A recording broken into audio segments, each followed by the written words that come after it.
Morning, everyone. It's the end of the week at City Hall. And again, I have some information to share with you about things that have gone on this week and some things that you can expect for the week to come. Road work continues throughout the city, and we ask that if you haven't already, please sign up for our text alert system, 716 Falls 23, 716-325-5723. You'll get all the up-to-the-minute information on where streets are being paved, other information that is important to you to know in terms of what's happening in the city, so that you can more easily plan how you're going to get around some of these construction sites. So again, that's 716-325-5723. Text the word resident to that number, and you'll start getting these text alerts from us. This week, past week, we had the 44th annual Ken Ruggiero Youth Golf Tournament. Ken was a long-time golf instructor at the Hyde Park Golf Course, and his family continues the tradition that Ken started with this golf tournament. It was a fabulous turnout. This year we had over 50 young people participating in the youth golf tournament. Congratulations to the winners. It was a wonderful day. I had the chance to be out there with some of the young people taking up the game of golf, and others who have already started and are just sort of honing their skills. So it was a great morning and a great afternoon for everyone. Recently, the state of New York has announced funding for various libraries across the state. And the Niagara Falls Library was the recipient of a very generous reward. The money will be put to good use at both branches of the library, Main Street and the LaSalle branch. We're thankful to the state of New York for this grant opportunity. This past week, we also had the chance to unveil a new marker. Charlotte Dett, who was a resident of the city of Niagara Falls, came here in the year 1900.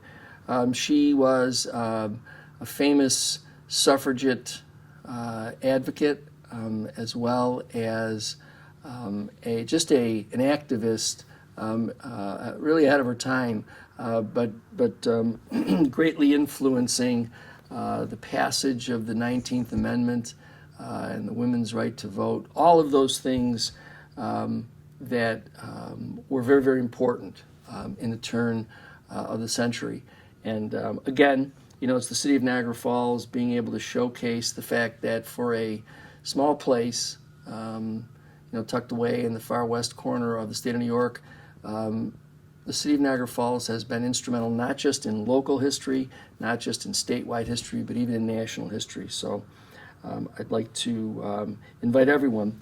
The marker is located on Old Fall Street, right across from the entrance to the convention center. So if you're in that area, please make sure that you get down there and take a look at it. Dr. Lillian Williams from the University of Buffalo was instrumental in not only getting this information to us, but also in helping us put together the ceremony. So I want to thank Dr. Williams as well.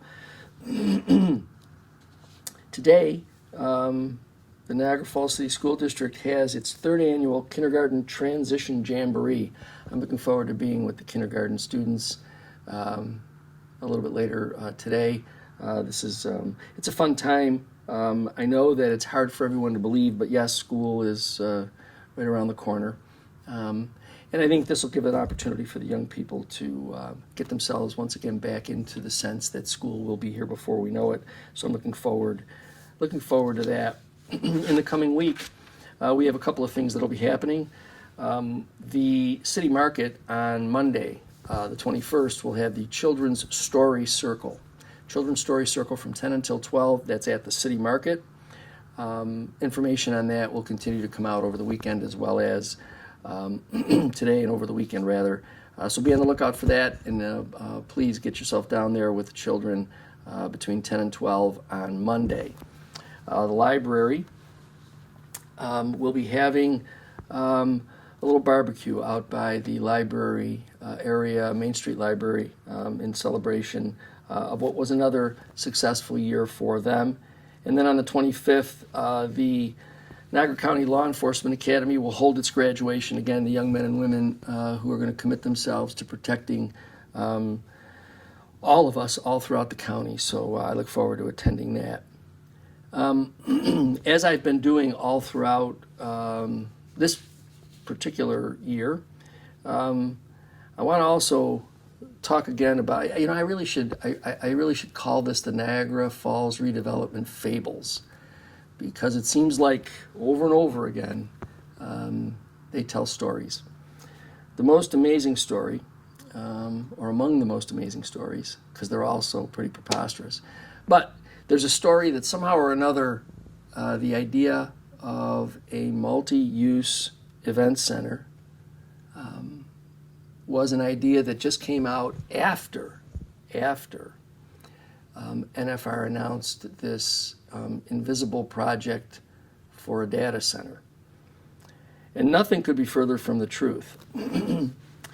Going back as far as January 17th of 2020, there are text messages that NFR's local representative, Roger Trevino, sent to me talking about the use of the property that we're currently attempting to take by eminent domain for the placement of an event center. In fact, at one point, Mr. Trevino goes so far as to say that we can't call it a convention center. We should call it a multi-use event center. And that, and these are his words, the Rainbow Mall area is a poor location. The proximity to the Rainbow Bridge presents traffic issues, and it is too far away from the Seneca Casino. So again, and these text messages start on January 17th, 2020, and go all the way through to August 13th, 2021, back and forth about the event center. And in fact, in August, he's indicating that he's eager to have a conversation with representatives of the Milstein Group out of New York to see site discussions for the event center. Now, I bring this all up to you because Niagara Falls Redevelopment, the Milstein Group, will continue to misinform this community in an effort to achieve its own goal, which is nothing. There has been nothing that's to stop this group from going forward with whatever plan they claim to have for the property. They'll come up with excuse after excuse after excuse. They'll indicate that this is going to take a whole lot of time and it's going to cost millions. Neither of that is true. If you think about the fact that we started this process in November of 2022, and by the end of June 2023, a mere 7 months, process was done.